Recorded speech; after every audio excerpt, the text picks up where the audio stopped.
Alright, I am making pureed bananas for Liam's baby food right now. I took 3 bananas, about that size I'd say, 3 bananas, and I cut them into little sections, and I filled the basket all the way up to the top. The water, you put the water in there. I put in to the number 2, if you can see that. If you can't, there's a section right here that says 2. I put to section 2 on water, filled up the basket, lined it up, and now you put the lid on, and you snap it in place. Sorry about that. Alright, then you take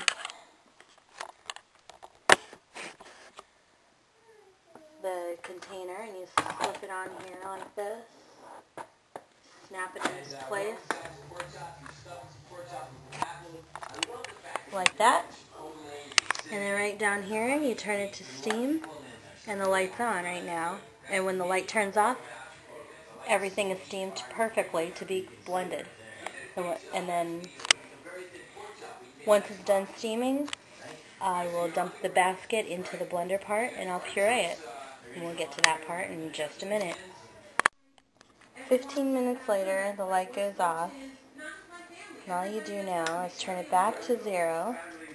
And you're going to take the cup off of this by turning it until it pops. Set it aside.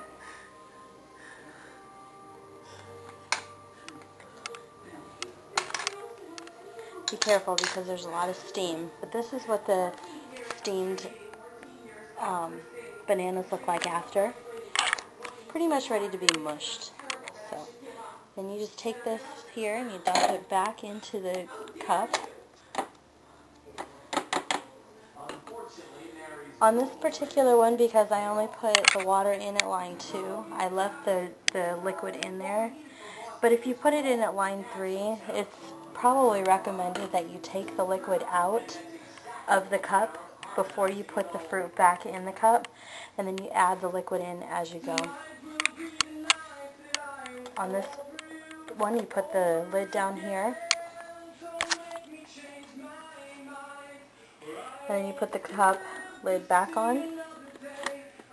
Make sure you lock it in over there. You lock the cup container back on to the processor, and now you're going to switch it to puree.